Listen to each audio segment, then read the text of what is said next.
What if I told you that a woman dressed herself in her finest jewels, her ancestral gold, everything her family had passed down through generations, and walked straight into her own murder? And what if I told you she knew something was wrong? Her father had begged her not to go, but she trusted her husband more than her own fear. So she wore every jewel she owned and she followed him into the forest. She never came back out. But here is the part that will keep you up tonight. She came back for him. This is the story of Kalliyankatt Neeli, the most terrifying, most heartbreaking, most electrifying legend in all of Kerala's folklore. A story that has been whispered through forests, sung by wandering bards, and painted on the walls of ancient temples for over 1,000 years. And once you hear it, like really hear it, you will never forget it. Stay with me because this story is about to get very dark. Every great legend begins with an ordinary life. And this one begins with a daughter. Her name was Neelamabari. She lived in the ancient Travancore kingdom, 9th century Kerala, a world of dense forest, river trade routes, and a spiritual energy so thick you could feel it in the air. This was a land that believed in things unseen, and rightfully so. Neelamabari's father was a wealthy merchant, a man of standing, gold, and enormous love for his only daughter. She had grown up with everything: education, grace, warmth, and she was beautiful in a way that made people pause mid-sentence. Striking blue-gray eyes like deep still water catching light. In a land of dark-eyed women, those eyes were remarkable, unforgettable. But more than her beauty, she had her heart that gave completely. When Neelamabari loved, she held nothing back. Which is exactly what made her the perfect target. Because who came into her life next? A man named Namban. Polished, charming, successful merchant. All the right words, all the right gestures. He presented himself as a man of character, someone who could protect her, provide for her, and cherish her.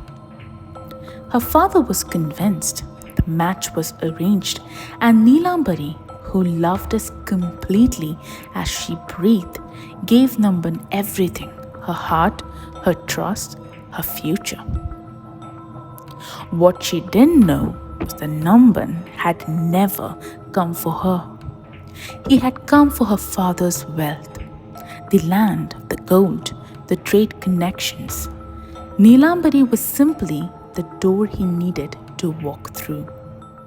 He played his role perfectly, moved into the merchant's home, charmed the family, quietly, patiently transferred everything, the accounts, the deeds, the assets, into his own name. And then Neelamabari became pregnant. That's when Namban decided he was done. Kalliyankadu, the grove of Kalli, wild thorny cactus that grows in forsaken, untamed land. A forest so dense the trees swallowed sound, so thick that noon felt like midnight, the kind of place that has no business being on the road to any village. But Neelamabari didn't know that yet, did she? She was tired, she was pregnant, the heat of the forest pressed in from all sides. She stopped to rest, leaned against Namban, maybe rested her head in his lap, the way a wife rests when she feels completely safe. And that is when Namban's face changed.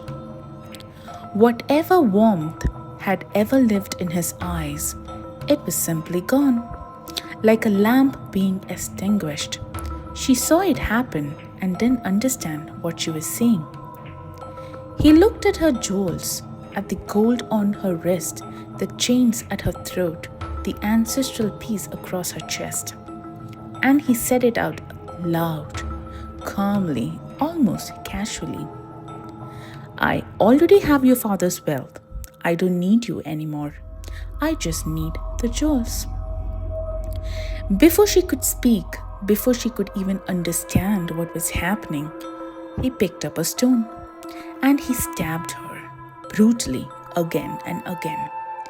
She fell into the thorns of Kalliyankadu, blood on the earth, the Kalli pressing into her skin, her unborn child inside her, the gold still on her wrist. She looked up at him, eyes open, still conscious. She watched him strip the bangles from her wrist. She watched him strip the bangles from her wrist, pull the necklaces from her throat, unclasp the ancestral chain, the one her grandmother had worn, and drop it into his bag like it was nothing. He never once looked at her face. He straightened his clothes and he walked away, left her there in the forest of thorns, pregnant, alone, dying. In that last moment, as the forest closed around her and the light began to fade, Neelamabari made a vow. I will not rest. I will rise and I will find you. And then she was gone, but not for long. Namban walked out of that forest and went back to his life. He remarried, he had children, he built himself a very comfortable, ordinary existence on stolen gold and buried secrets. He slept well at night, he smiled at his new wife, he bounced his children on his name. He had completely forgotten about Neelamabari. That was his first mistake. Because in Kalliyankadu, in the Kalli grove where she had fallen, something was changing. You see, in Kerala's ancient spiritual understanding, there are souls that cannot pass on. Souls whose death was so violent, so unjust, so unresolved that the grief and fury anchor them to the place they fell. They cannot leave. They will not leave. Not until the debt is paid. Neelamabari's rage did not die with her body. It grew. She became a yakshi. Now, if you have never heard of the word before, let me tell you. A yakshi in Kerala's folklore is not simply a ghost. She's something far more powerful, a supernatural female force, beautiful, deadly, ancient, who walks only in darkness and answers to no living authority. And Kalliyankatt Neeli, the yakshi of the Kalli forest, was unlike any that had existed before. Travelers passing through the forest at night began to see her, a woman standing by the road, breathtakingly beautiful, long dark hair loose around her, those blue-grey eyes catching moonlight like still water, dressed in silk, perfectly still. She would smile softly, sadly, like a woman who was lost. And men, because it's always men, would approach her. None of them were ever seen again. By morning, the villagers would find what remained, bones scattered among the Kalli thorns, as if something had devoured everything else. Fear spread through every village surrounding that forest like smoke through a house. Priests were called, rituals were performed, mantras were chanted day and night. Nothing worked. You want to know why? Because Neeli wasn't done. She was looking for one specific soul, and she had all of eternity to find him. Namban had built his new life far from that forest.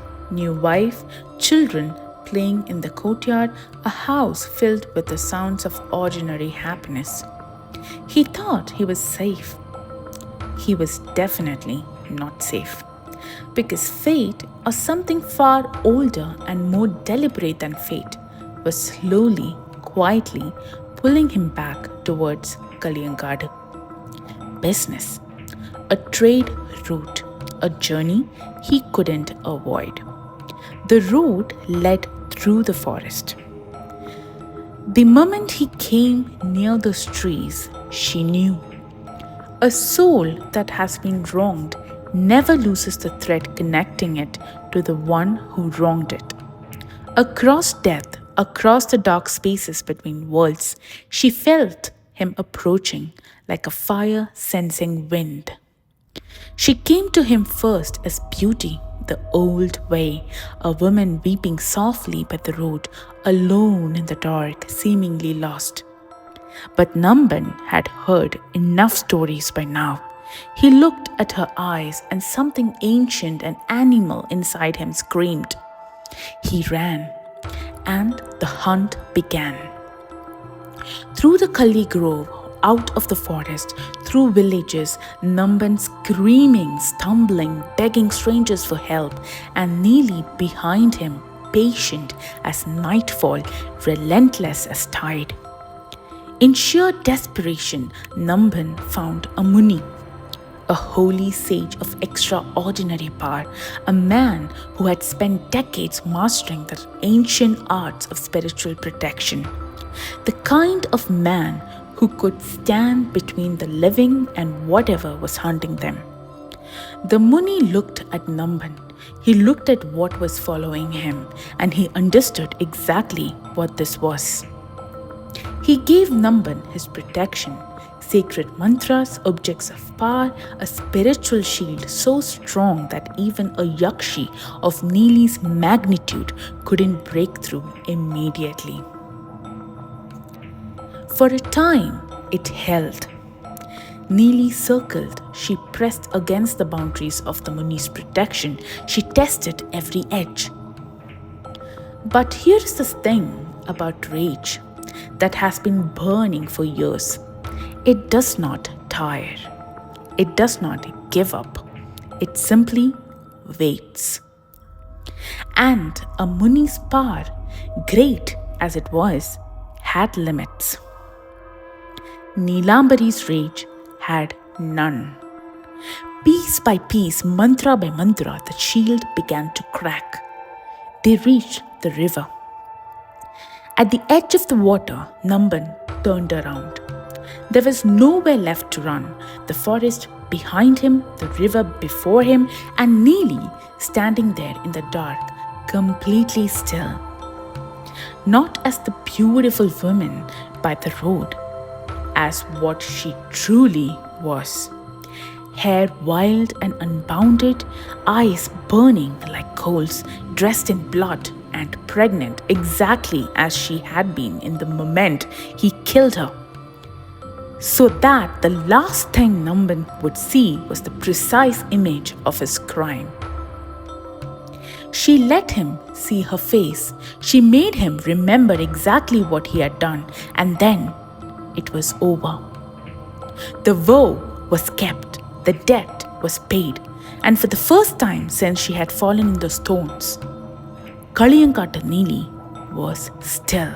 After her vengeance was complete, the legends say Neeli came to rest beneath a great pala tree in the forest that had swallowed her. And then something extraordinary happened. Something that only Kerala could have given her. Because in most cultures, a story like this ends one of the two ways. Either the priest wins and the spirit is destroyed, or the spirit wins and everyone lives in fear forever. Kerala chose a third path. They built her a temple. The people understood something that most ghost stories miss. This was not a monster. This was a woman, a daughter, a wife, a mother who never got to hold her child, who was used, deceived, and murdered, whose body was left in thorns while her killer went home to a warm bed. Her rage wasn't monstrous. Her rage was the most human thing imaginable. And so they honored it. Today, right now, in 2026, there is a living, active shrine to Kalliyankattu Neeli inside the Bhagavati temple in Pathanamthitta. The goddess Bhagavati herself is said to have given Neeli sanctuary, pulling her from wandering into the divine household. There is a temple for her in Kalliyankadu itself in Nagarkoil, standing in the ancient forest where she died. People make pilgrimages there. In Kollam, newly married couples visit her shrine and offer silk and thali, praying for her protection over their marriage. Can you imagine that? Going to a yakshi, a spirit born of betrayal, and asking her to protect your love. And do you know what devotees bring to her shrine? Black glass bangles. The bangles that were stripped from her wrist as she lay dying in Kalliyankadu, returned to her generation after generation by the hands of the people who remember, people who refuse to let her death mean nothing.